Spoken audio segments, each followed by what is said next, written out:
when I was 13, I was hooping and the girls used to follow me home. The girls that was the cheerleaders, right? And they'd be like, let me braid your hair. So I'm not really into anything yet, right? I don't have any. Right. And my grandma was like, Sarai, are you gay? I was like, Grandma, I don't know. To the chase. So I was like, I don't know. I don't like anybody right now. I just like my basketball. And she was like, you don't like girls. Girls show like you.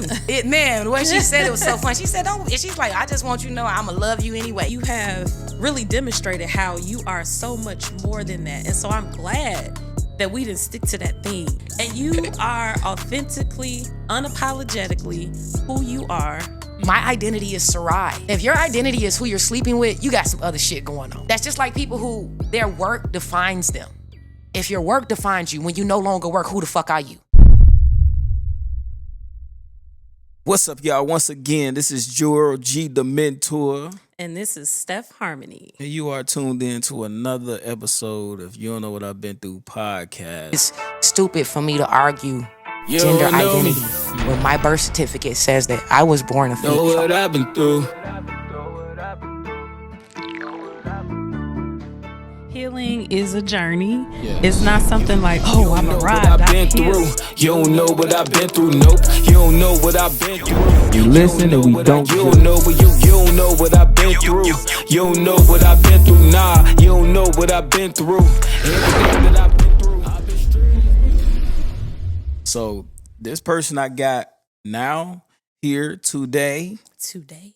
You know what I'm saying? Somebody I've been knowing over 12, 13 years. You hear me? Like real close to me. A vibrant, unapologetically authentic woman who lights up every room she walk in, right?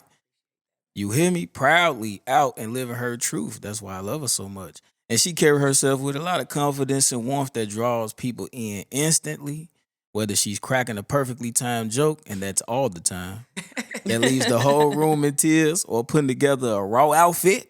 Nice. So sharp, it turn your head in the streets. Man, I want y'all to give a warm welcome to my sister, Sarai Graves. Hey. I appreciate that. It made me feel good. Now I feel like my decision to not be a WNBA player wasn't that bad. I don't think I'd have got this intro if I didn't get an MVP. It would have messed up my whole intro. They'd be like, yeah, she was formerly in the WNBA, but she never got no ring or nothing. She played, but, you know, she quit. It wasn't working out. No. My sister, man, Sarai, you know, we've been rocking for a long time. Years. So this episode is specifically about a favorite topic of mine because these people are so authentic. It's the LGBTQ plus community. You know what I'm saying? So Steph, if you wanna. Yeah, I mean, you know, I'm one just really grateful to have you here, and we just honestly just got to know each other before we started recording, and I mean, I just want to expound on the intro a little bit, but just the knowledge, the wisdom, and honestly, the things that I think a lot of people may not know or believe that I felt like I can't say to other people because they wouldn't understand or agree. And I was able to say that, and you were like, "Oh yeah, I'm with you." So I appreciate you for that. I'm a well-read person, and after you read so much, you kind of get insane, you get crazy because now you're thinking outside of the box, and then you start to question everything. You question everything once you just open your mind. You don't have to be a well-read. You could be a person to watch a lot of movies. Yeah, like anything that gives your brain an exercise to accept imagery or content that's not the regular. It's gonna make your brain open up. And it's going to cause you to, again, think critically. Yeah. And once you learn something, it's like, once you know something, how they say, you can't unknow it. No, you can't. You really can't. And it's so for me, that's why I'm very passionate about not leaving this world without myself reaching some state of Christos and becoming the best version of myself, despite whatever I've done and been through. I think everybody should be trying to do that for themselves. But that's for me. That's what I want to do. But more than that, I never wanted to just like live and then I didn't exist anymore. Right. I think a lot of people just we live for ourselves and we do these things but it's not like a grand enough act that it affects others and to the point where it improves others because you can affect people. You know, crack affected a lot of people. Oh wow! I don't know if it improved anybody. No. So it's like the thing of being a change agent. We've heard that a lot. That sounds really good. It's very commercially, sound, but in the end, it's propaganda because chemicals are change agents and they cause issues with you, or with your hormones or just the way that you behave. So you can't say, a change agent. So like I was saying earlier, I'm not into those type of words. I don't want it. I'm not attracted to saying I'm an activist, even though I've been one, because like I said earlier, you give kids activities to keep them distracted. I don't need an activity. Right. I need a mission, an objective, an agenda.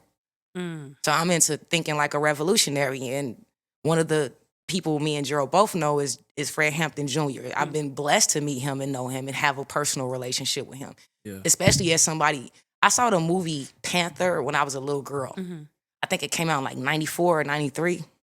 I remember watching that movie and being like, wow. Yes. I want to be a revolutionary.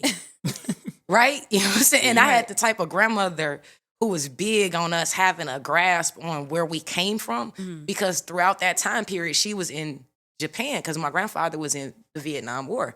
So she didn't really experience the civil rights movement. But she always told me the way that they portray it is not how it actually happened.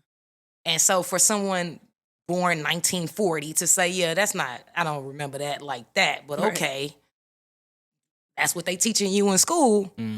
And so with that being said, I think that history is in the eye of the beholder, but how history is portrayed is in the eye of the storyteller. Yes. And so all of these grandiose authors that we've heard of over the years, and they're Rhodes Scholars and all of that stuff, they were creating a agenda-based glimpse into the past. And unless you do have a connection to the past genetically, you're going to get fed a lot of BS. Yeah. And that's including about yourself. Yes. Makes sense. So I've always been big on like, talk to them old people. Man, I loved my grandma. My grandma was my homie. Yeah. That was my world. Boy, like anything I was doing. That's my grandfather for me. Yeah, my like grandmother for me. Just my homie. Like she was the realest. Like I'm gonna be honest with you, when I was 13, I was hooping and the girls used to follow me home. The girls that was the cheerleaders, right? And they'd be like, let me braid your hair. So I'm not really into anything yet, right? I don't have any, like, and my grandma was like, Sarai, are you gay? I was like, Grandma, I don't know. To the chase. So I was like, I don't know. I don't like anybody right now. I just like my basketball. I'm just figuring it out. And she was like, you don't like girls. Girls show like you. Definitely. Grandma and it just, something. the way she said it was so fun. She said, don't, and she's like, I just want you to know I'm going to love you anyway. You know, Miss Howard was gay. Miss Howard got a girlfriend. I was her friend. She's like, that lady that lived with Miss Howard, that's her girlfriend. I was like, how you just going to tell Miss Howard business? It's more taboo, so it was like, Well, my grandmother had a grand aunt that was like on the chitlin circuit or whatever, and she dressed like a man, and she performed music or whatever. So she's from Biloxi, Mississippi. Biloxi across from New Orleans, and that's like them Geechee Creole people. They got their own world. You know what I'm saying? Ain't nothing new to them. Gay, straight, broke, hungry, gang banging and starving, all that. They know all them looks. I think it's something that I think that we as Black people in the northern cities, we have created taboos. Even though we're not stricken by the Bible Belt mentality, we're just as judgmental. Oh, absolutely. If not as much hypocritical. Yes. But the difference is we're not going to church every Sunday. Right. They're going to church every Sunday, and then they sitting up getting high, doing everything else, sleeping with everybody, doing all. And then they come Saturday, they at the same clubs. They get up and they go to church. So they feel redemption from that, and they feel like, because of that, they have a certain level of discipline and familiar culture. And I don't disagree with that, but I just think that we all got a thesis. Yeah. We all got a thesis, but it's not always inclusive of other people's experience. For sure. Yeah, and a lot of that is a mask. It's like Man, don't start me with the mask of the Bible. Man, that's a whole different. We wouldn't have jazz, R&B, blues, or none of that if it wasn't for the church having some wild people up in there. Because when they left church, they like, you going to the juke joint tonight? I'm gonna see you when I get there. I bet. You got some reefers. Definitely reefers all the time. Willie got the good stuff. Yeah, all the he time. got some hoops too.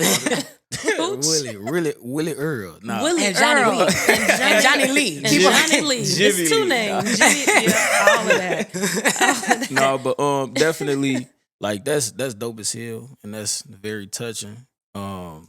Sarai, I want to get into like where you grew up. Where I How grew up was at. it? Yeah, where you grew up at. How was it coming up? You feel me? You know, in your days, are you doing your 1-2? Hmm. You know? Well, I'm from over east. All right now, I'm over from east. over east. In the Michael building. Reese Hospital. That's how over Okay. east I am. That's where I was hailed from. It was. I can say that my life was very well rounded. Right. Yeah. I had my mom was like pretty much living her best street life. She pretty much was a country girl that came to Chicago in the 70s Mhm. and then found out she was fine. And you couldn't tell her nothing, you know. Nothing. So this is an era when people real live models used to be in the windows at Marshall Fields and stuff like that. So my mom started modeling because of that. She was like 16 walking down the street and this guy was like, "You like to model?" And she was like, "Yeah." But she lied, of course, told him she was 18. Right. And she started modeling in the windows. And so like that's how she at one point meet my father. So both of my parents are trans parents. They're not trans parents. They're not from Chicago. Like my mom was born in Lake Charles, my father was born in Belize. So I'm the first Chicagoan in my family. Me and my cousins and siblings that were born here. So my life pretty much started in the height of the crack epidemic, late Reaganomics. I mean, government cheese jokes on Living Color. You know what I mean? That's In what real life. but I had this very diverse family. Like I said, my grandmother divorced my grandfather, but for the most part, my mom grew up all over the world. She really didn't have a super Black experience to the 70s. Like as a kid, she was living in Japan, you know, and they weren't, I don't think, fully aware of the fact that there's a war going on right in Vietnam and they're in Japan. You see what I'm saying? So it's just like a cultural thing. So having like my mom be more amped into wanting to have this street culture, especially this is late 70s, early 80s Chicago when she came here. So you still got pimps riding around the Rolls Royces and the money still flowing. There's still policy going on because people were still doing numbers. They didn't stop running numbers to probably 91.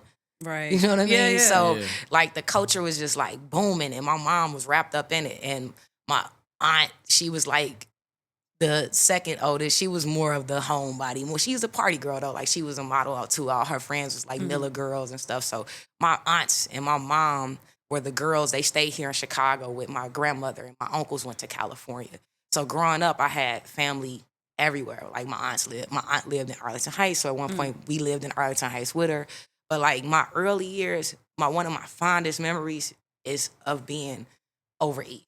There used to be a Church's on 79th Street. It was this restaurant called Bonton's. You had Woolworths across the street. It was Aldi's.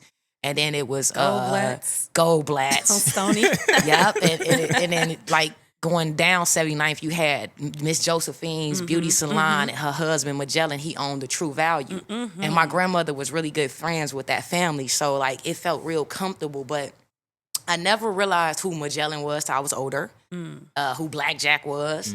Blackjack, the only GD on the south side in that area, because our block was literally the split between the Lakeside Gangsters and the Terrytown Moles. So that's the time period. Yeah. So Blackjack, the only GD, he walking around with a big 6-point stop, walking down, because he had his baby mama that stayed on our block. You see what I'm saying? But then none of the guys, it wasn't like after 93. Yeah. Vividly, I remember like 92, that was the summer when me and my brother had walked to Horizons. It used to be like a mini mart. But the sign said Horizons. Horizons still got the sign on 79th Street. And there used to be a Church's right there across from Horizons. So as we walking out the alley, because we stayed on Colfax, we would walk through the alley to go get the little baseball cards with the gum and stuff, right? As soon as we came out the alley, guy pulls up in a Jeep, let out an AK with a drum. I'm looking at it. Mind you, this is looking like the scene from Deep Cover. When the dude pulled up and shot the girl, it looked just the same way, and the guy just shot him up.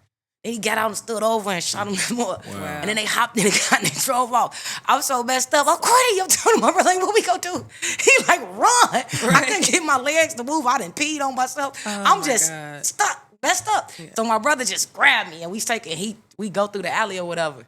He like, you can't tell grandma what we just saw because she ain't gonna let us walk to the store no more. And like, I remember vividly, like that was the change. Like that summer, things just got real ugly. Not to say that it wasn't ugly before, I just wasn't aware of it. Like I'm 2 years old, 3 years old, walking with my brother to Miss Sarah's store at the corner. Right. And if we ain't had no food stamps and no money, she'll let us hold our candy on credit, you know, and then somebody will have to pay her back down the line. So it was a very safe environment to my knowledge. Like we used to go to Rainbow Beach late at night, sneak out the house and walk up there by ourselves. And my brother would be like, you got to make a wish and throw a rock into the lake. And that's how you go, you know what I'm saying? Like little kid stuff. So like, and my big brother was like 4.5, maybe fully 5 years, but we ain't gonna count the 4 or 5 years because I was born, then he turned 5. But so he was like my best friend. So he was pretty much my anchor, right? And then around like 5, 6, we left. We moved to the suburbs because it just got so bad. Yeah. My grandmother also was big on her children being educated around white kids. Just to be very clear, she was like, I don't want you to be nigga talking all the time. I want you to learn how to speak English clearly. I want you to comprehend when people talk to you. I want you to be able to do their math, do their science, because you're not living in your world. You're living in their world. And this is, of course, a mentality she would have because she grew up in the South. Right. Yeah. Like, I wasn't... My grandmother could have went to Jackson State for free. She didn't even have a desire. She was like, look, I got married to get out of Mississippi. If I'd have went to Jackson State, I'd have married in Mississippi, and who God knows who you be. Right. Yeah. So, you know, it wasn't like, oh, she definitely was big on college. But my grandmother wasn't like, I want you to go to a HBCU. She was like, if you can get into Harvard, I want you to go to Harvard. So, you know. She was teaching you how to code switch at an early age. Right. That's well, she was masterful at Straight it. up. I mean, masterful at code switching. Like, nobody really knew what my grandmother was and, you know, specific, because she was also kind of ambiguous looking because she was on that spectrum, that the bag spectrum, because she was of Creole descent. But she was just big on, like, if somebody calls you over the phone, they're not supposed to be able to tell your race. They shouldn't know your race from the way you speak. Right. Because you're American. Definitely. You're not black, you're American. Not just, you just black, no, you're American. And she was like, when we were in Japan, I go overseas, they didn't tell me, oh, you a black woman. They said, you a Yankee. And she said, well, that's what you need to think. You're an American. So how does an American sound? Right.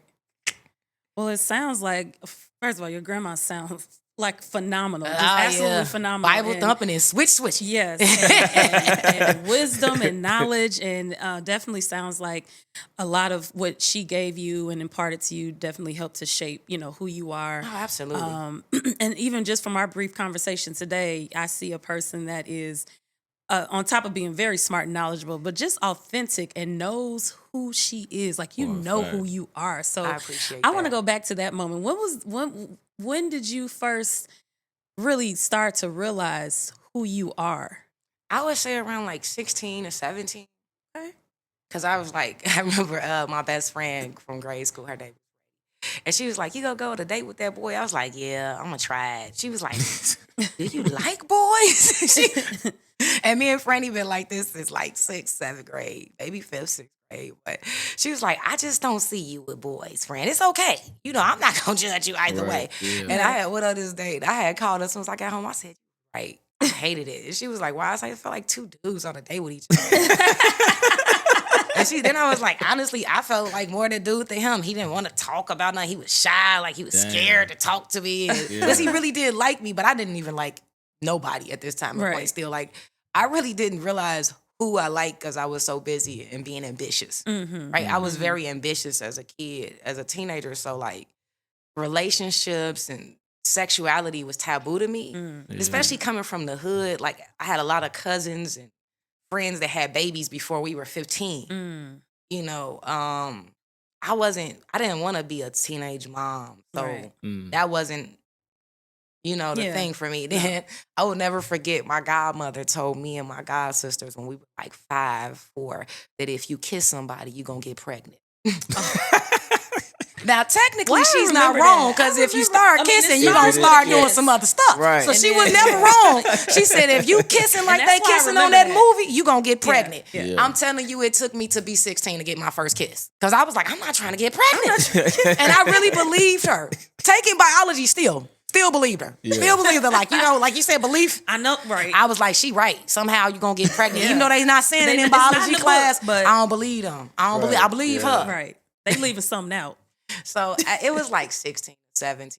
And I really didn't date a teenager, to be honest with you. The first chick I dated was really a college student that I met through going through a program with Upper Bound or whatever, and being grown, selling weed, to be honest with you. So, you know, and she was dope. She was like 22. She was getting her doctorate or whatever. She was double majoring and all of this stuff. And she was like Ethiopian, and she was like beautiful and had this great personality and shit. And the whole time I'm 16, she never knew. I never told her the truth neither. I'm not gonna lie to you. I know that, like, and this is like, this is not me giving any credence or like any leniency to the R. Kelly situation, but largely when I was a teenager, no girl wanted to date anybody her age. I don't remember that being a thing. Nobody wants to date the little boys. Yeah. I didn't want to date the little girls. You get what I'm saying? Yeah. I'm like, man, I'm grown. And I want to date somebody grown. And I'm not saying that that's right or wrong, but at 16, I wasn't the average 16-year-old either. So I can understand my mentality at that time. I won't say that anybody groomed me, because they didn't. I was lying for like 3 years. I was 18 for 3 years 18 straight. for 3 years straight till I was 18 Actually, for real. She was right, like, because you she's turned like, I'm 18. growing to 18. Yeah. I'm just let that I was aspiring to be 18 when she met me. So I was claiming it. ambition, like you said. Because, you know, from where I come from, people don't even see 18 sometimes. So I was claiming it. That's a fact. That's a all fact. I was doing. yeah, But it's manifestation, right? so, yeah, and honestly, like, my attraction to that woman was not so much, she was beautiful, don't get me wrong. It wasn't just physical, though. Like, I didn't meet even 20-somethings at that time that talked like she talked and thought like she thought. Most of the people I knew at that time were like the teenagers with me. Like, I knew 20-something-year-olds, they'll get us in the club with them, and they'll buy us liquor. We go kick at their crib, smoke their crib out, because they was irresponsible. And some of them had children. Like, you know, I'm just being honest. Like, this wasn't somebody I thought of as, you know, irreverent. I looked at them like a peer. Right. Yeah. So that clearly showed you I didn't respect you. If I'm 16 and I look at a 22-year-old like we peers. Yeah, that for a fact. Well, you didn't, like Gerald said, you didn't see him as an asset. No, they definitely weren't assets. They was more liabilities than assets. So, and then like at that time, at 16, 17, I started getting in trouble with the law. So I was doing every little thing to get as many school hours as I could, because I was really on papers at the time because of a drug charge that I caught. And it was really like horrible, the experience of, because from 11 to like 16, I never thought I was going to go to jail for real. Right. You like, oh, I'm just going to get caught. They're going to take me to juvie. I call. They're going to come get me out. Right. Slap on the wrist. Yeah. You know, they might put you in Michael Reese Hospital or something. You just got to act crazy. Yeah. They'll put you in there instead of sending you to juvie. Because both of them like an insane asylum. Shout out to everybody that was in Audi home when I was. You know, it was a rough situation back then. But it was better to go to Hargrove or like Michael Reese, because at least you got human treatment. Yeah. You got tampons and stuff. You was up in Audi home. They be like, you got to take the tissue. You know how to do it. Right. You got They had us in there like we was in Cook County. And honestly, they was doing better in Cook County than we was. And we was kids. Yeah, that's crazy. That is crazy. So, you know, at that time, that was like, and it was so funny because like nobody would believe that I was doing the stuff I was doing, because I was big on, I'm not doing nothing in my neighborhood. So my best friend, Franny, she stayed all the way like on 71st in Michigan at first. And she had moved to like 71st in May. Oh, that was great. Because Michigan was still a little too close, but it was on 71st. And we lived on 78, 77. So yeah, they don't really know us. So every now and then I would see people that knew my family, and I had to duck. Like, she be like, what you ducking for, girl? She know my mama. Don't pass me no weed, nigga. And then, you know, my mom. Drugs are bad. And I distinctively have a lot of my mom's side features. So they like, oh, you one of them They Graves, ain't already you? know you. Oh, God. I'm like, why you know who I am? Like, so they knew my godmama. You know what I mean? So I couldn't. My godmama, Niecy, her name is Niecy. She is known for the crazy braids on the south side. She actually invented some of the styles that y'all see in braids today. Like she patented type thing. Nice. So her and my auntie, they did the finger waves and stuff. They was real known on the South Side. This was, you know, Niecy and Tony is a brand. If you from where I'm from, everybody knew them. So like I said, for me, it was like I had to always find a way to maneuver to be mischievous. And I definitely was looking to, because I wasn't like a normal kid. And I recognize that's why I think I've always feared having children of my own, to be honest with you, because I'm not trying to be looking for you. Right. And figuring out what you're doing with your little friends that you done convinced to do some stupid shit with you. Yeah. You know what I mean? Because I know myself, right? You know what I mean? Like, I had a whole life that nobody knew about till I got caught up. They was like, no, she ain't doing. When she doing that? Yeah, man. And then, like, having to look at your grandmother, you know, in the eyes and be like, yeah, grandma, that was my drug. I know that broke your heart. It did. Yeah. But see, my grandma, she considered entrepreneurship. Let me just say that. It's about the skill, not the... And then when I got locked up, she said, you know what? I believe this is God's calling for you. She said, it's all right. She said, God is going to help you figure out a way to legalize weed because you ain't going to stop selling it. Yeah. You have a sales background. And she was like, and honestly, I don't know who is hurting, but they can't tax it. So you going to end up in somebody's prison or you going to become a hell of a lawyer and you going to find a way to legalize it. I didn't become the lawyer, but I definitely worked around the bill to legalize cannabis. Wow. So I feel great about that I actually got to participate in that and I got to participate in That's great. Being a success story from that era. It's a lot of people that claim they were in the cannabis space then. They were selling dirty nickels. They wasn't selling that high power. And if you had the high power, it was only so many people that had access to those plugs. Yeah. Right. And so, like, if you know, you know. It's one of those type of things. And I'm not to be braggadocious, but I was proud of my product. I felt just like the character Frank Lucas felt in the movie, because that's not what the real Frank Lucas did at all. But the characters say, you know, that's blue magic. That's my shit. Like, you can cut it, you do whatever you want, but don't label your shit mine. Right, that's a fact. Because if it ain't like it is when I gave it to you, no, that ain't blue magic no more. Yeah. I mean, brand development, you know? Yeah, but if you a vendor and you getting it wholesale from a specific type of vendor, you can't fuck up their brand by doing something strange to your batch. Absolutely. And then now you trying to cover it out as it's the same thing. Nah, that ain't the same stuff no more. You done tampered with it. Yeah. You done stepped on it. It ain't the same stuff no more. So, you know, it's just, but that experience, it scared me. Yeah. It scared me because I was 16. And so the first time it was like a slap on the wrist situation. Yeah. But then 17 swung around and I got caught up for real. And this time it's like, damn, I'm in trouble. I'm really in trouble. Like, I'm in trouble to the point where I gotta leave a vehicle, try to get on the train and run real quick, and I still got popped. They called me with the money. Hey, where the drugs at? We know you got the drugs. I'm like, I don't even know what you're talking about. Drugs are bad. What are you talking about? 17 with a bankroll. With a bankroll. That's what. And so when I got locked up, that I'm thinking I was going to juvie again. Mind you, no, you're an adult. You're going to Cook County now. So they held me on 51st Street, right up the street to the bus, to the truck come, take you on. Yeah. Man. And when I got I just started remembering when my grandmother used to take me to visit my mama in 26 California. And I was like, damn, I done failed grandma. Yeah. Like, that shit made me want to tear up now. Because I'm like, damn, she gonna have to come visit me here. He told me, like, I ain't coming to visit y'all. I'm not doing this shit again. I did it with my kid. I'm not doing this. Y'all you want to be a criminal, but do that shit on your time. And just know, I ain't coming. I'm not coming. So I'm sitting there like, I can't even call home, man, because she ain't gonna come save me from myself. Yeah. Man. Keyword, I said it to myself before I get went in that. She ain't gonna save me from myself. That's a fact. So when I get in there, I'm seeing all these women that my mama know. They like, that's Ronnie girl. That's Veronica daughter. Yeah, that's Ronnie girl over there. What you doing here? Oh, man. That's crazy. And they like, that's how it is. Yeah. And they like, let me see your paperwork. Because we know you ain't that damn stupid. And they showed me how to actually look up everything to work on my case. Okay.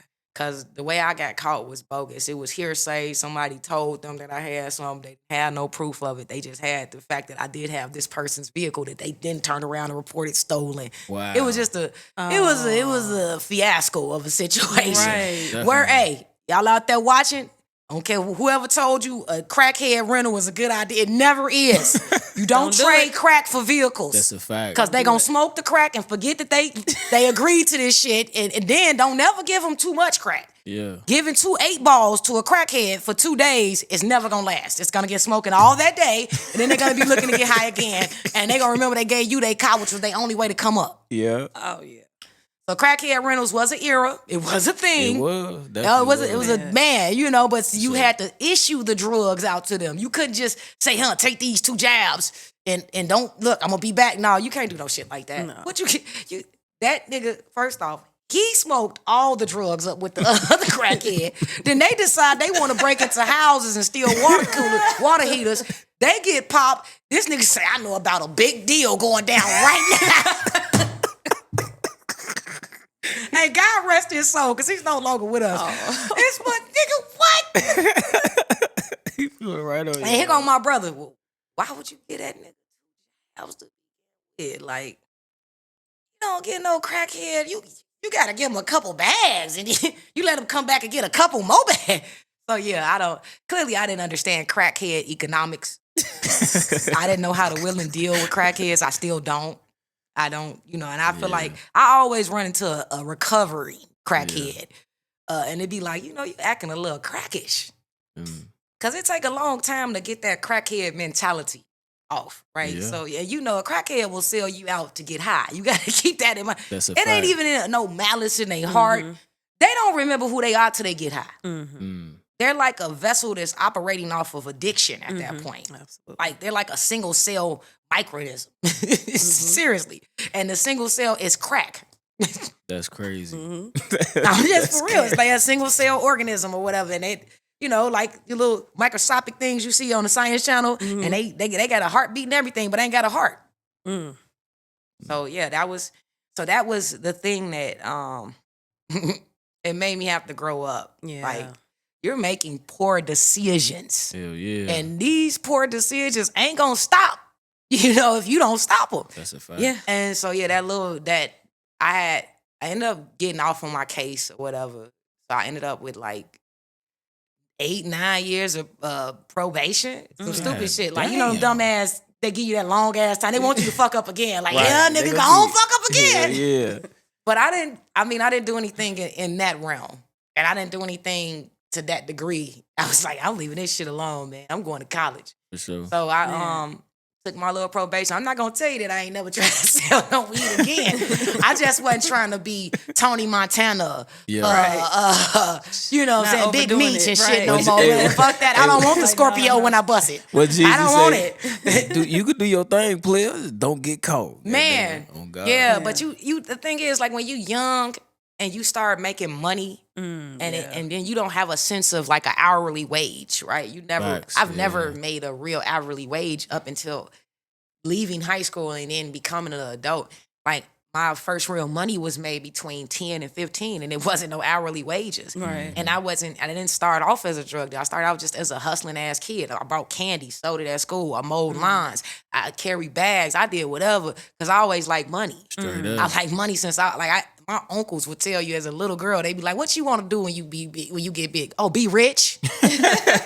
Be wealthy? Mind made up. Man, you know what I'm saying? Like, how they give all the kids quarters and dimes and nickels and shit. This was back when the 50-cent piece was still in dollars and all that. Yeah. So I'm like, I want the big one. I don't want that little. Don't give me them dimes and nickels. I want that 50. And they had dollar quarters still, the big dollars. I'm like, give me the dollar, man. Don't give me that. Yeah. Give me that little change. I don't want that chump change. So I just always had a mentality like, whatever I do, I'm gonna make me some money. Oh God. I think that's what's all I know that show was mine too, because we around the same age, you feel me? And a lot of it was because, like, I don't know, I know nowadays people don't like to do this with their kids, but I knew that I couldn't get certain things because the light bill was due. I knew that this wasn't happening because it's the rent week. Yeah. And I think that now people be like, I don't want my kids to think that way.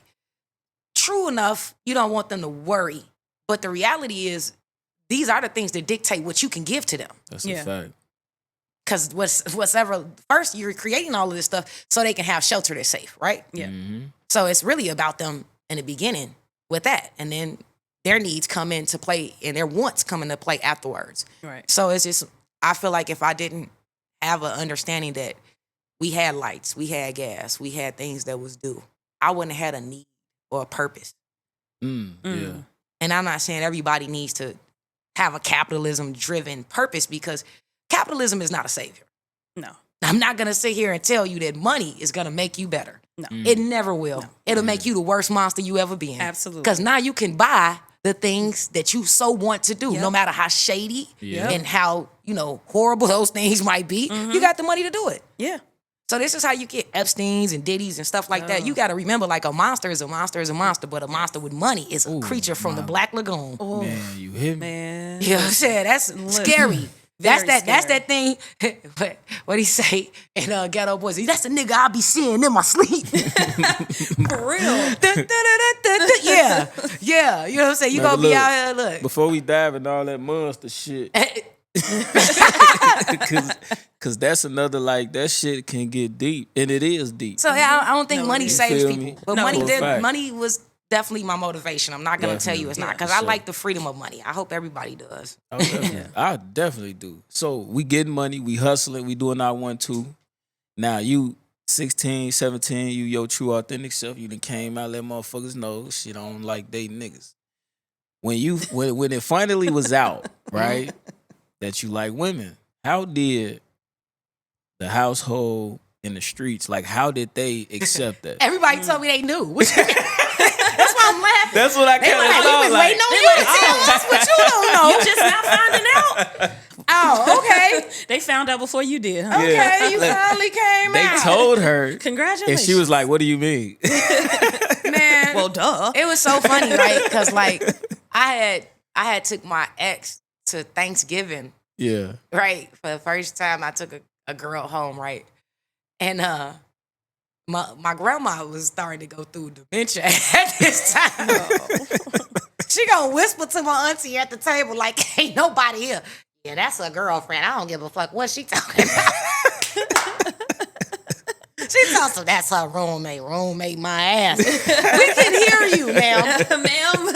Like, then she got the whisper with the hand over it, but it's loud as hell. It's like, Yeah. you might as well take that. You hand didn't even away. have to, you could have just said, we know that. Right. Just say it. That's crazy. My grandma funny as hell. She was like, "It's so nice to finally meet you, baby, because I knew you was, somewhere around. Like, what the fuck are you? What type of shit?" My grandma just, I ain't gonna lie, I feel like dementia made her most true self. Wow. Because she Yeah. didn't give a Man. like them. Oh, and that was, but having to come, and mind you, that wasn't till like 21, 22 Really? when I took somebody. Yeah. Because, I mean, personally, like, I feel this way still now. Any relationship that I had before the age of 21, 22, that was killing time. That was killing time, trying to figure myself Test out. the waters, for a you fact. know. Yeah, Putting a definitely. little toe in, taking it back. Ooh, it's a little cold. It's cold over here. It's warm over there. You know what I'm saying? Like, that's all that was. It wasn't like us. And personally, even in my 20s, like, that relationship was very tumultuous. He was around for some of those years. Yeah. And it was a very young relationship. Like, it wasn't, now in hindsight, I can say it wasn't bad. It ended bad, but it wasn't bad Yeah. because it was something I needed to learn about myself, right? yeah. And, like, I have an issue sometimes only focusing on my own agenda. Right? So, like, having a distractive relationship, having somebody that was, like, needy in some places helped me to feel purposeful. Because for so long, up until this point, my purpose was built around me being conducive to something. And it wasn't, like, something I learned at home. Like, that's I think some people get a lot of our traumas are our own. It's how we interpreted things at our young ages. for a And if fact. nobody didn't intervene with that, you created that world. Yeah. I created a world where my grandmother needed me to pay her bills. She did not. But in my mind, I was her burden. So I needed to do that. That was never the case. You know what I'm saying? But because I didn't express that to her, and when I did, she was like, "What makes you think you my burden?" So you gotta like I said, when you little, you looking at the world through your little lens. If nobody's giving you, and if you're not able to, if you don't know how to express those things too, because I want people to say, well, I didn't get a chance to talk to my parents about it, but did you ever bring that conversation up? Right. Because I didn't know how to say that to my grandma until I was like 19, 17, 18. Like, man, I feel like I've been a burden. That's why I did some of this stuff so I could take some of the weight off you. And she looking at me like, baby, I raised 5 kids before you. You just another one of my kids. Yeah, for a fact. And, kids come with errors. They come with, you gotta teach. You gotta learn. It's so funny because in that same conversation, I was like, man, grandma, I'll never be able to be you. And she was like, oh, no, keep living, babe. I said, no, I'm never going to be anybody's grandmother. I don't think you get what I'm saying. I mean, literally. Like, this is too much responsibility you got. Look at all this you just took out of me. This was a lot. Yeah. I'm good. I ain't built for that. I ain't half the woman. Does the camera see me? I don't. You know how they get on these podcasts and they lie and they think that they like them people from the 1950s and the 19. I ain't half the woman my grandmother was. Because I ain't going to shut up when you tell me to shut up. Even if I know it's better for me to do that. That's the ignorance of and the freedom that we have in this age and time. Yeah. Yeah, definitely. So I'm, pride comes before the fall. But the reality is, I put my pride in my pocket first. Ego come last. Yeah. But I don't have the mentality to be so graceful with everything. Everything. Like my grandmother was graceful with everything. Like she wasn't perfect, but she was graceful. And she spoke her mind, but she was very graceful. Very graceful. And I know that I'm not that person. I think that some of us, and these experiences from coming out, how I came out, that wasn't done with grace. It was just like, here you go. But y'all think, okay, y'all knew, okay, bet, cool, I'm good. I never felt like I wasn't going to be able to go home. I never felt like I wasn't going to be loved. That's good. And all of my cousins, which he knows because he's been around my family, the boys will tell you, Sarai was always one of us. One of the guys. One of the guys. We didn't know she was a girl until we took a bath with her. Like, one of the guys. The Easter came, they put her in a dress. We like, why she got a dress on? You just said she a she. Oh, yeah. Okay, that does make sense. But nah, like my male cousins, I'm in the same age group. I roll with them so heavy, and I think that, and not saying that having a big brother makes you gay, but I didn't have a concept of being a girl because I had so few girls around me, and the girls that I did look up to, I like idolized them. My cousins, I thought they was like this is like late 80s, early 90s. They got all the big bangs and the cross-color outfits. I'm just like, they so cool, man. So it's more so like looking at them from that lens and not like, oh, I should emulate her. Right. I looked at my big cousins like they was like TLC girls and stuff because that's what they were to me because they dressed like them. They had the same hairstyles and stuff. So I'm like, man, my big cousins they them girls, man. For sure. Definitely. Man. But I hung with the fellas. Right. I was in the dugout. That part. So it wasn't an ugly scene. I think for me also too is I got that little time period to embrace myself by myself, to kind of like hone in on who I am by myself. And I didn't do it to be a flag bearing lesbian or something. Not to sound, like, because some of this stuff is gimmicky, man. You got to know when you're being used like a puppet. Yeah. Because most of those people that really fall into that enclave of, oh, I'm in the LGBT community is like people who don't have family that love them for them. Yeah. So that lack of family. That's why when you get into the community, a lot of people say, well, this is family. We call each other family because of that, because there's such a lacking of family in that space. So, and you get into like, they have houses in like the ballroom community, which is more so of a male thing, but some women participate. But in the ballroom community, you have like a mother and a father of the house. You know what I mean? Because most of these people, again, they don't have family that's like embracing them. Not saying they don't have family, they're just not being embraced by their family. Facts. So I never felt rejection. And I never felt like I should feel weird about even having masculine traits. Like when I was little, my grandmother used to be like, you don't want to wear the dress? And I'd be like, no, I would kick this. I don't want that dress. I don't want to wear that shit. And she'd be like, I give you $50. Don't give me that dress. I guess I'm gay for pay now. Don't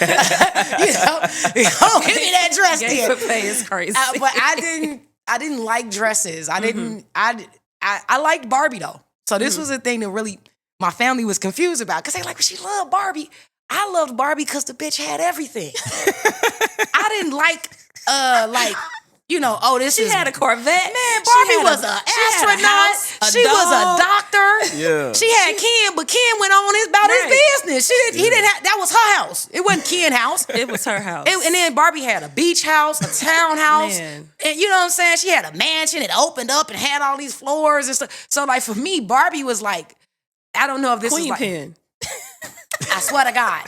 And so for me to have Barbie and all her accessories was me, like you guys were talking about earlier, it was me imagining my lifestyle. It wasn't like, oh, I'm gonna have the dresses, but I'm definitely gonna have that wardrobe. I'm gonna have me a wardrobe. Yeah. Right. I'm gonna have me a Jeep. For sure. I'm gonna have me a Corvette. I'm gonna have me a mansion. I'm gonna have me a 3-level crib.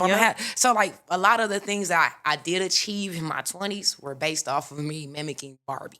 Man. That's an interesting fact. That's very interesting. Oh, yeah. I didn't Barbie. know that until now. Yeah, What? you know, Oh, about her? because it's like a family Learn something joke. new every Like day. everybody that was like watching, like me and River used to be playing with Dowd. That's Me and fucked River up. used to be playing with Dowd. My cousin River used to be playing with Dowds. Now River's like 3-4 years younger than me, and I would bring my whole set over with her. We would be sitting. They got personalities. They got like, and they used to be like, I don't know, she's still playing with. I'm like 8, 9, and I never felt bad about that. It was at 12. I was like, you know what? Gotta put my Dowds away. Yeah, you I gotta really get serious with the streets. Yeah. And if somebody found out, I gotta get serious with the if streets. somebody found out I'm in here collecting Barbies, You know how that's gonna make me look? I'll tell you why I'm mad about me making that decision.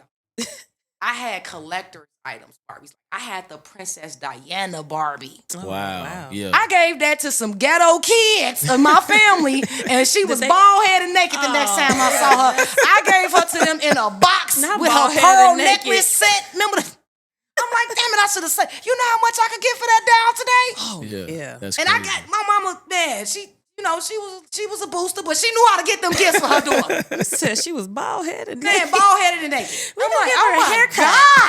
God. Take her clothes off. And that's the thing. Like, I was so pristine with my dolls. They was never like that. I ain't Yeah. play that messing up my doll. You can't play with my dolls if you're gonna do that. That's Right. a fact. So I had like the Jasmine doll still in the box. Oh, nice. Princess Diana still in the Yeah. box. Ariel still in the box. Still in Nice. the box. Still in the box. Oh yeah, that was a huge loss. Man. I was always into collecting stuff too. Like I believe kids need hobbies. That's why I have such a personality, right? Like nothing was like, oh, you can't do that. I wanted a monster truck and I also wanted Barbie. It wasn't no one or the other.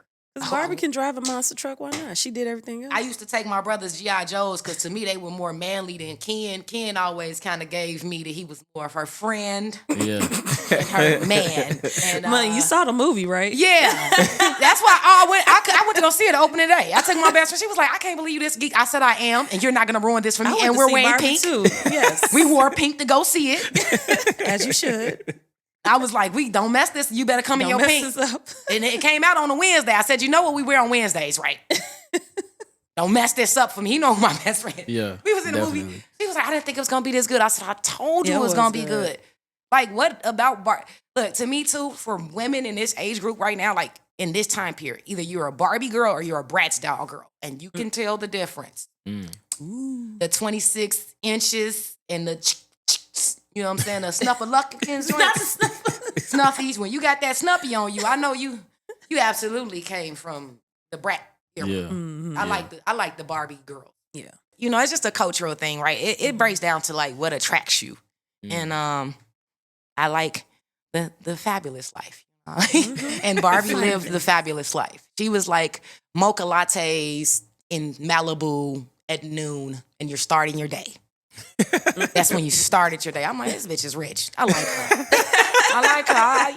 I like that. I like the whole aesthetic. So for me, coming out was just being myself, For sure. but like not being inauthentic to people that kind of already knew.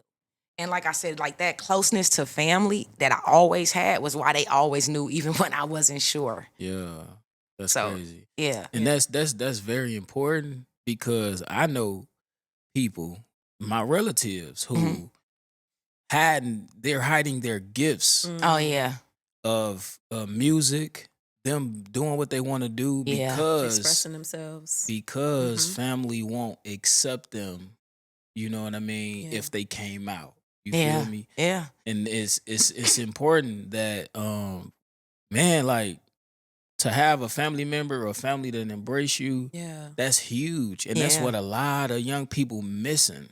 I never had the problem with my peers either, though. Yeah. Like, I always hang with guys. I've always hung with guys. I've mostly had male friends. I do have a lot of female friends, but I've also mostly had male friends. And they all give me the same statement. Man, I rock with you because it don't feel like you trying to be me. You just Yeah. being you. And I'd be like, I don't want to be you. Let me just be real clear. I ain't never wanted boo balls. Boo balls didn't sound like a good idea for me. I never felt envy. I never had penis envy. Yeah, for sure. Because that's a real thing, according to Freudism. Yes. Penis envy. Yes, yes. I've never had penis envy because I've had brothers. They made me look at men for who they are. I told one of my homies, the real reason why I don't even want a man is because I lived with men. All right? And I don't want to do it again. That was like, you know, like they just leave they draws. You like, I know them ain't your draws looking like that. And they just nasty for real. Like it takes some women to get married to the guy that they've been with for years to find out he's disgusting.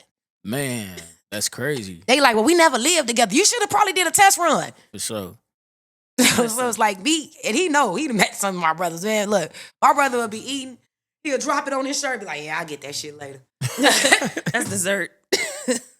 Like, my brother is literally Homer Simpson to me. My big brother, Corey, he's homie. He's homie. But he's sweet. He's sweet as pop. But, you know, like my brother used to kill mice, just step on them. Oh. Just like, he'd be like, man, what about your shoes? Nigga, did you just crush something else? And it's a little eye pop, all that. Oh, like, my God. you gotta understand, like, I ain't built to do that. No. I ain't built for that. I'm not killing mice like roaches.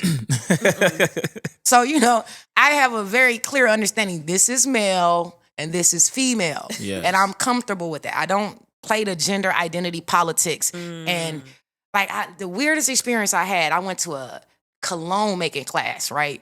And that's what they wanted to be called. They stood up in all women's clothing with makeup on and everything and said, I prefer to be referred to as him. And I spit my water clean out. And I realized at that moment, I don't have good sense. So I need to be more prepared for stuff like that because I said, what the and it just came out. And everybody turned and looked at me. I was like, man, I'm choking. Saw something on my phone, my bad. My bad, I'm choking. They had to go back and look at them. Yeah. And then that's another thing. Like when people be like, oh, do you go by them or they? No, I'm a proper fucking noun. Mm-hmm. You say improper nouns when you don't have a proper noun to replace it with. I got a real fucking name. Yeah. All of that. You could just call me by my name. That's a fact. You don't have to give me no damn theme. So that's for me. Right. I've been 'Cause gay you know who since you the early are. 2000s. This ain't new gay. Right. This ain't I got rights to be gay. New gay. I'm gay when it wasn't even legal in some states to be gay. So I don't need to brandish flags. I don't need to give me special treatment. Cause look, I'm still a fucking human. You know what I'm saying? That's a fact. And that's the foundation. And I'm also Like, not big on who I bed down with being my identity.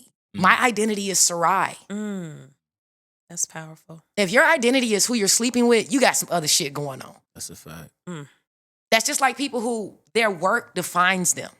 If your work defines you, when you no longer work, who the fuck are you? So if your sexuality defines you, we all got a ticket time bomb on that motherfucker about 55, 60. You ain't gonna be able to do none of that shit like you used to. So now you not gay no more? Right. I'm just saying, so if your sexuality defines you, when you can't use it like you used to, what does that mean? So you no longer a them or a they now? I don't play gender politics. It's another escapism from us to deal with what's really happening, right?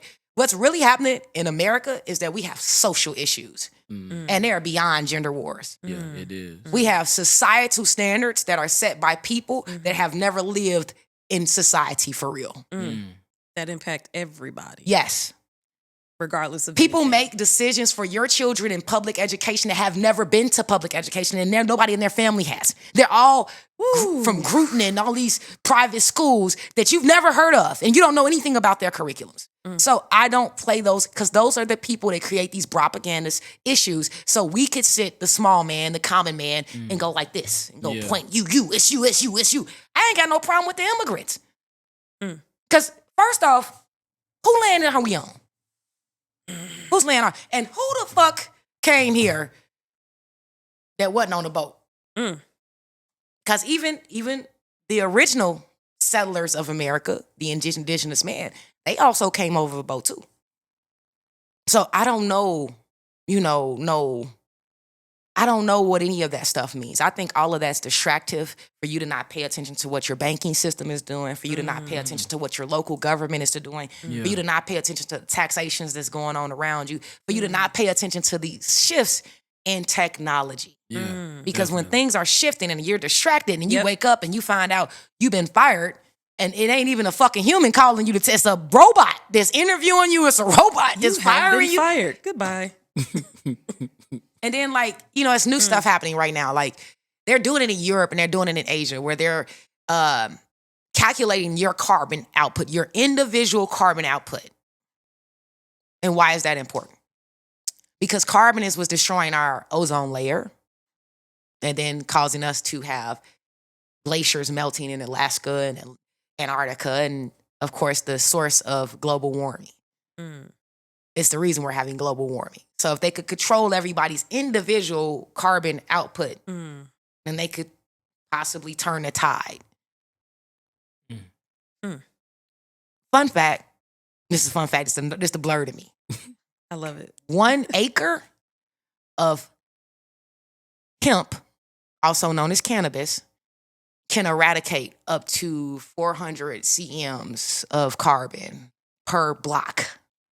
Damn. So if we just let people plant hemp like they used to, the air will be cleaner. Wow. Because the mitochondrion in plants communicates like mitochondrion DNA does from mother to child. Oh, it's intelligence. Absolutely. That makes And it's a total network. sense. So whenever something's in the air, it'll tell the right plant to react. Because it's all done underground. It's like cyberselling, all of like mushrooms and all these different plants. They have real jobs that they perform. Consciousness. Yeah. And because, the powers that be in this world eradicated cannabis and hemp plants off of the more urbanized communities because they made it illegal Because it couldn't control. hundreds of years ago, it's caused us to have more CO2 in our air. Wow. So the more you know, right? The more you know. It's the Yeah. lesson for real. No, and then for real. that's why cannabis smoke does not sit and dilute like tobacco does. Because cannabis is already set up to be a self-cleaning system. Wow. Yeah, the more you know, right? The more you know. Have you ever noticed the difference in the ash? Like cannabis ash is a lot more like sandy. It's just like, but cigarette ash is thick and it sticks solid. together. It's more solid. Yeah. Huh. One is more biodegradable. One is more useful for actually regenerating plants. So you can take cannabis ash and put it in your mulch dirt and you'll get amazing grow from any crop. I know that. Let me write that shit down. You can Google this. Anything I'm talking about, you can Google Right. it. Cannabis is a super plant, and it's not just for you to get high. It doesn't just relieve illnesses. It has a lot of capabilities. It has a better capability statement than the average American. So the smoking it had the same effect as edible?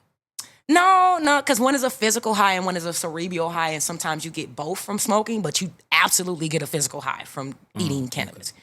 Like your body is high. Yeah. And you feel it. You more like, my potent. hand is like, Yeah. my hand just ain't my is hand right flying. now. Look at it. Two hands. You see two hands? You're like, I don't know. My three legs hands. don't quite feel like my legs no more. I feel good though. I laugh all the time. I ate an edible before. Yeah, it's gonna give you. Now the edible is definitely like the fast track to the goofy. Yes. First I was sleepy, then I was laughing. Oh, and that's why I love cannabis. I'm an advocate. I will always be an advocate for cannabis because you're gonna get sleepy, you're gonna get happy, you're gonna get hungry. You're not gonna get violent, True. and you might forget why you was mad. Yeah, because somebody was actually like on a rampage. Give them and that I was- weed. I was They don't remember. laughing. I was literally. You give them that weed, And they don't remember. they was like, "Hey, nigga, I'm for real." And you laughing, and I just kept laughing. Like, bro, you funny as hell. Because it's funny. Like, you funny as hell. I just kept laughing. They was like, "Man, that shit don't make no sense. Before I give you another edible," I'm like, "Why?" But see, you laughing so hard, you made them laugh. You probably took them out of their element of anger. Straight But up. yeah, I just, I'm from that era of when hip hop became the proponent of cannabis, and I don't care what nobody say. If it wasn't for the Chronic, the first Chronic, where they had the skits on there like Suck a Dick Radio and all of that. Yeah. My auntie was playing that shit the whole summer it came out. And I remember my uncle had came to Chicago with some Chronic from Cali. Yeah. Man, that shit smelled so bad in my grandma's living room. You could smell it outside on the porch. And my mama say, "Is that some of that good Cali reefer?" He said, "Reefer." Reefer, you know it. You know it is. But I'll never forget, like, the culture of just, like, how that album came out. And my uncle was already really a Cali guy because that's where he spent his, like, adolescence. So he's, like, real cool with, like, 40 guys like that. So he would bring, like, these colorful weeds, right? So, I couldn't wait to smoke some weed. I'm just going to be real with you. People, they don't want to hear the truth about why your kid is an alcoholic in their 20s if they watched you get drunk all their fucking childhood. That's Why a are you fact. mad at them? Exactly. You mad at them because they couldn't wait to do what they watched you do? For all those Because I've years. never met somebody that wants to drink liquor if they saw the results of being an alcoholic for real. Right. But when they saw the good times, The fun, the parties. that's what they think That's what liquor they wanna is. do. Mhm.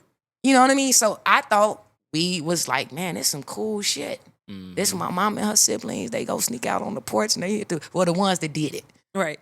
And like my grandma didn't smoke, but she would let you smoke in front of her because she liked contact. She was like, I like the contact. I can't smoke no weed. Straight up. Yeah. And it used to be funny, like even when we were like in high school in our late teens, early 20s, me and my brother could smoke weed in the house, right? As long as we was in the basement.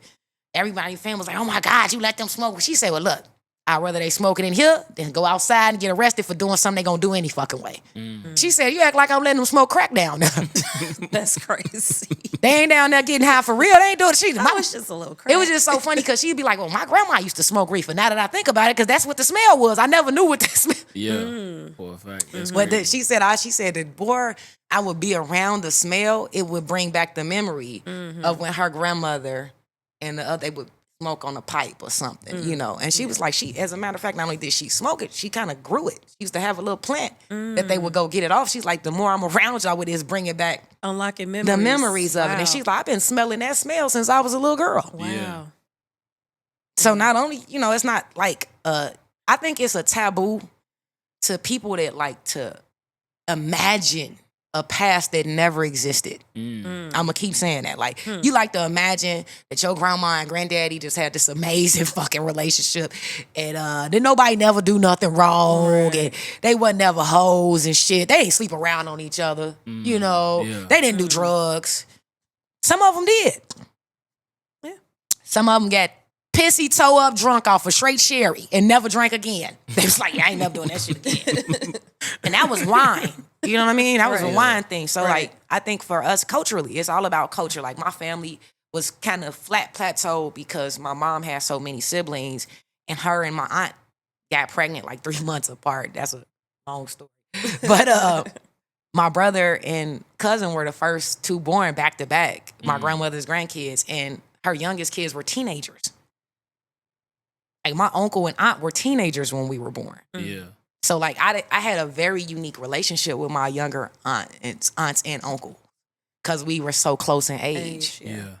Yeah. So I wouldn't trade my experience, the ups, the downs, when the lights went out, when they was on, whatever. Because we even when the lights was off, we didn't know they was off because we had a way. That's when them crackheads was handy. Go on, get up there. Oh, Straight up. For real. hey, my grandma had a put crackheads to work program. That's why I was so comfortable with bartering with them. You know what I'm saying? My auntie kept up the tradition. They be lawn care people, handymen. You know what I'm saying? Plumbers and shit. Oh, But God. the real thing was my grandmother never like treated anybody like they didn't have a purpose. Right. And she was big on still embracing people in some way or not another. Judging them. Yeah. Love. So that was her Showing love love. language. Yeah. She'd be like, yeah, tell such and such when you see him, I need him to come do this. I got a couple dollars for him.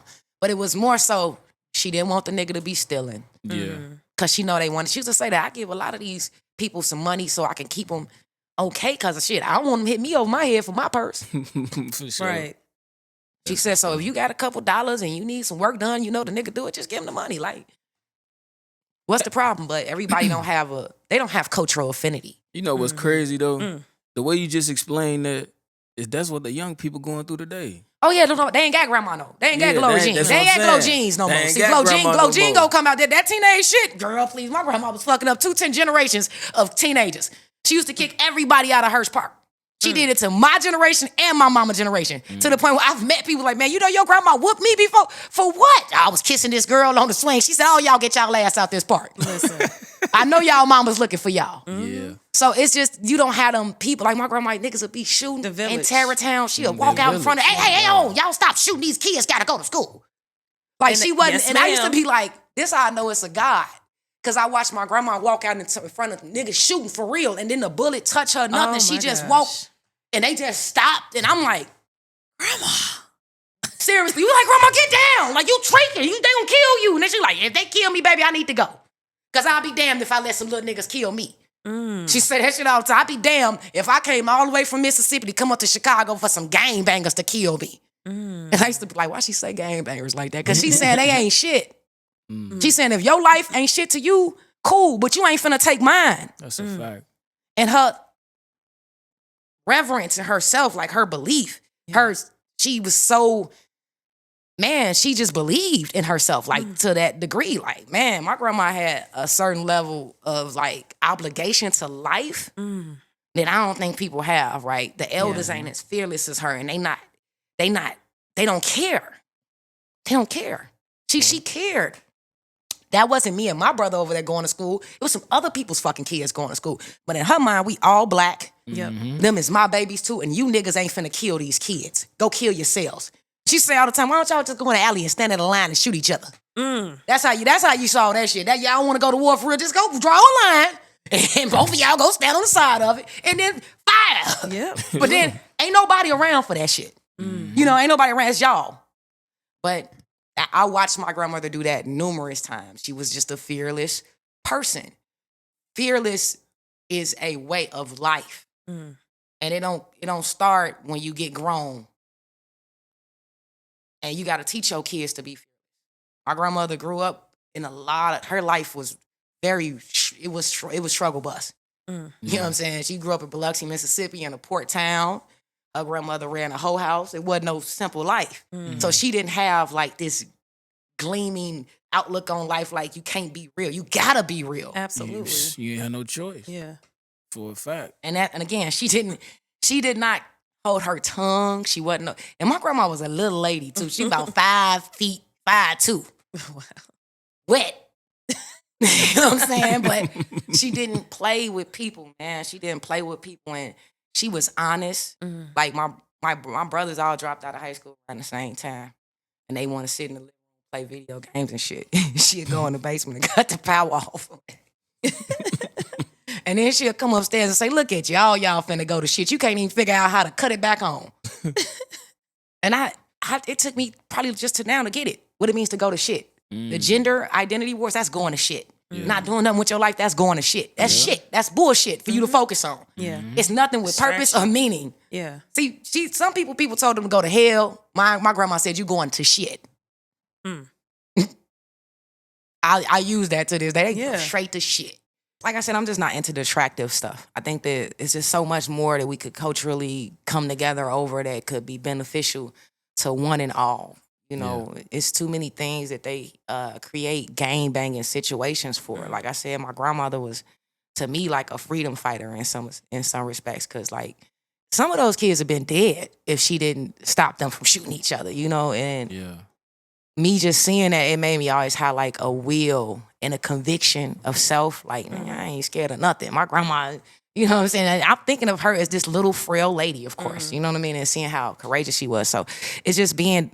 not having that type of willpower and then working in a community has taught me like we gotta not focus on stupid stuff. And it is stupid for me to argue gender identity when my birth certificate says that I was born a female. Yeah. There's nothing more I could do. When my mother got me in her arms, they said, "Congratulations, Miss Graves, it's your baby girl." Mm-hmm. They didn't say, "Oh, it's a baby lesbian."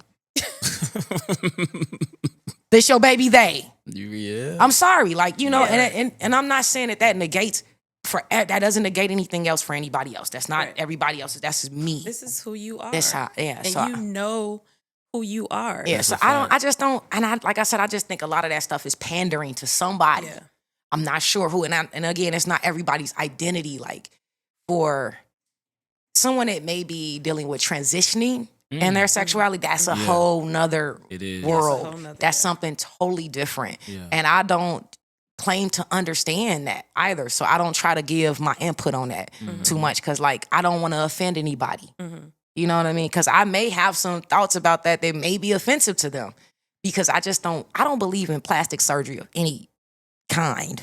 Like, you can give old Patty back to me with the Patty nose. You can give me dark skin Michael Jackson with the nigga nose. I think we have, like, bought into Eurocentric stuff overall. Like, you know, Europeans are into things that are just a little gaudy. You know what I mean? And I'm not going to cut my nose to spite my face. So I don't identify with any of that being okay. I think you just got to learn to sit with yourself. You know what I mean? It's okay to deal with your ugly. If you feel ugly, it's okay to be ugly. Yeah. I'm just being honest. Like, okay I think it's okay to be ugly if you ugly. If you feel ugly, I'm going to say it like that because you being PC, I'm not being politically correct. I think if somebody has told you you're ugly and you ate that up and believed it, that's where you lost. Yep. And if you going to be in this mindset of I'm ugly, be Whoopi Goldberg. Be proud of being black and ugly. Yeah. You know what I'm saying? Be Whoopi Goldberg with it. Don't be no unconfident person about how you be a beautiful ugly motherfucker. Right. You hear what I'm saying? Because honestly, everybody is. Yeah. Everybody has an idea that they like. Most people think that they're way more attractive than what they really are. And your standards of whatever is attractive is based off of what society told you. Yeah. Facts. You didn't learn that on your own. You didn't. You're literally a product of your environment and the conditions of. And it's even worse now with social media. Oh, man. Oh, my goodness. Oh, yeah. I like Barbie. I ain't trying to date Barbie.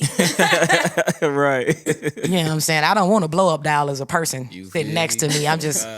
I'm serious. Like, you know, that scares me. Like, because this is the thing, right? You do all of that stuff out of vanity and youthism. And like when you young, you make stupid decisions. We all know this. Somebody got a tattoo right now they regret. You know what I'm saying? Yeah. They got a piercing somewhere they regret. They got a person that they regret. You're going to have things you're going to regret in your 40s. You're going to be like, and even if you don't fully regret it, you're not happy about that decision. Right. So you telling me you're going to go under the knife for a non-needed procedure? Like that's not something that could take your life? Oh, yeah. They got them one. And the biggest complex now is the medical industrial complex. Yeah. And a lot of this stuff is a byproduct of the medical industrial complex. Everybody having mental illness is also a product of the medical industrial complex. I don't believe that there aren't people struggling with different behavioral or medically based mental issues. I just feel like it's become, again, sensationalized. Yeah. And, you know, it's a way to sell records. It's a way to sell product. It's a way to trauma bond as well, because it seems like everybody's trauma bonding over their traumas nowadays instead of coming up with resolve. So, yeah, you know, trauma bonding is real sick right now. No, it's at an all-time high. That's a whole different... Yeah. The healing community is a bunch of people that's trauma bonding. Trauma bonding. Yeah, seriously. I had to realize that after, you know, being around the space, being in the space, like, oh, these motherfuckers don't want to get no help. They just want to come to group therapy and talk about how fucked up life is and get their little freedom of relieving that and go back to their fucked up shit and don't change it. And just be like, I'm a work in progress. excuse for everything. Right. Yeah, things don't happen overnight. I That said, becomes crackheads their identity. used to say that same shit in the 90s until they had to get into recovery. I'm gonna keep it back. Bring on back the crackhead. Bring it on back. That's addiction. It's addictive to go into these groups and you get the cerebellum and serotonin and all that shit from being with people and y'all all got the same sad shit going on. And yeah, girl, we gonna get better. We gonna get out of this.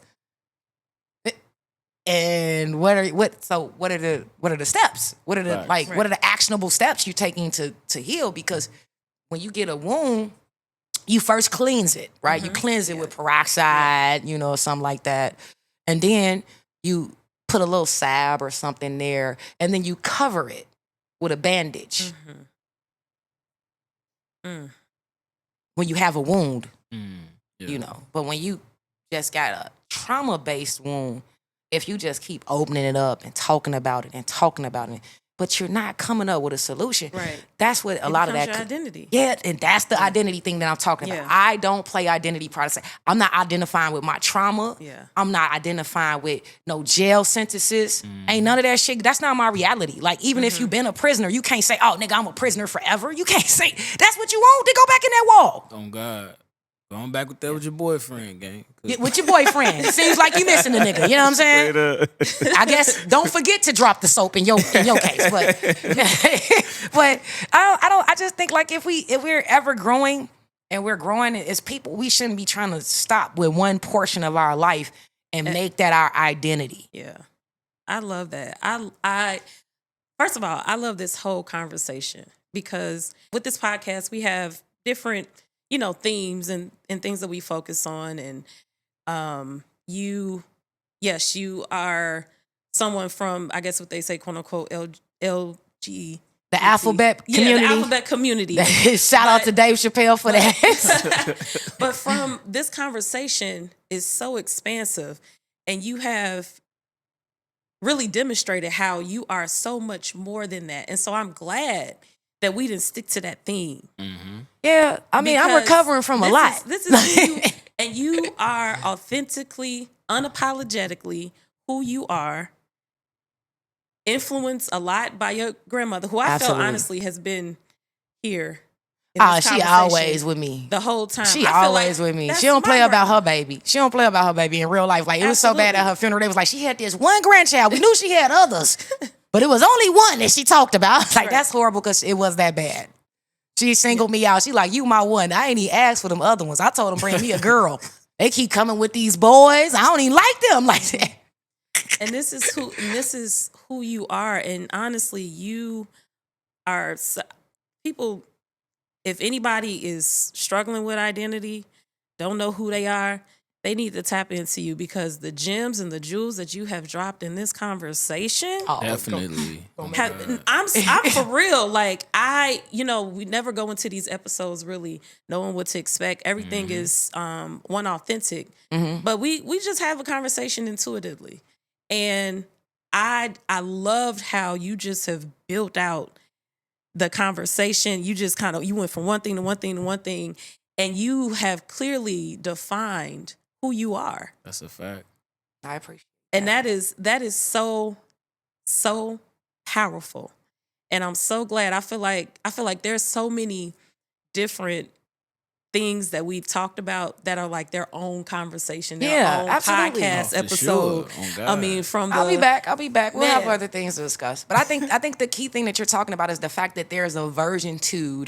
That's a new thing I'm throwing out there. There's a I like version 2 to everybody. Yeah. There's version 1 of you. There's version 2. There's many versions. And so when we lock ourselves into specific identity terms, we are essentially just losing that growth and that ability to say, I've done that and I'm no longer that, or I'm becoming something else. We get pigeonholed to something, and that's Right. not fair to yourself. That's not fair to yourself. And purpose and identity is not just holding yourself to one thing, and that's my identity. We are multifaceted, multidimensional. That's a whole different conversation. Yeah. Absolutely. Straight up, for real. We can get into that another episode. But yeah, beings that should not be pigeonholed, like you said, into one thing, because that is literally disempowering yourself. Oh, man. And so from what I've heard, one, you were embraced by your family, and so you were allowed to just grow, to just expand, to be who you are, to stand on business. Yeah. And I'm sure people tried to come for you. I mean, you know what? In public settings, I've had it. Like, we've been out and guys will try to say a random nigga that don't really know me will try to say something slick. It'll just be like, you must not know I'm a fucking fool. You can't say crazy shit to a crazy motherfucker. You know you can't say crazy shit to a crazy motherfucker. Because now you going to get a crazy. Fool. Yeah, I believe it. See, for real. But it's to me, certain shit I can take as a joke when they be like, you must think you a man. No, but I can fuck your bitch. You heard her. That's the problem. It's not that I think I'm a man, but I can fuck your bitch. That's what you missed out on. Yeah. Yeah, now your chest all puffed up. You should have beat your ass. That's it. And you can try. And you better hope you don't get stabbed, because you know bitches be stabbing niggas. No, but it's just for real. Like, I think it's just I think the most that I felt, because I've worked with the Republican Party before politically on stuff, and I didn't have any problem with it. I deal with more anti-gayness or anti-masculine woman energy from insecure men that are minorities. That's crazy. Wow. Yeah. White men don't feel insecure around anybody. You got to think about, the Donald Trumps of the world that's poor. They have a level of, I'm a white man and everybody's below me. So if you're a little dyke woman, okay, doesn't matter. Remind me of that scene in they're like, okay, little dyke black bitch. Remind me of the scene in the I'm serious. The scene in the Boondocks. Remember? Yeah. Where I think it was somebody stepped on his shoe or nigga moments. Yeah. The nigga moments. And then he was like, wait a minute, I'm white. And he just like walked down. That's my point. That's exactly what I'm saying. Like, they're not gonna put, but like, minority men feel so disenfranchised as humans, and then the whole getting women thing. That's why you got the whole groups with the what's the Kevin Samuel guy and like all them. They're able to get those guys because they weaken themselves, right? And they don't have a daddy. You know what I'm saying? And these guys provide Daddy like a wounds. daddy mentality for them. And that's why they got terms like chads and incels and all this crazy ass shit that they done came up with to define themselves in different groups of manhood.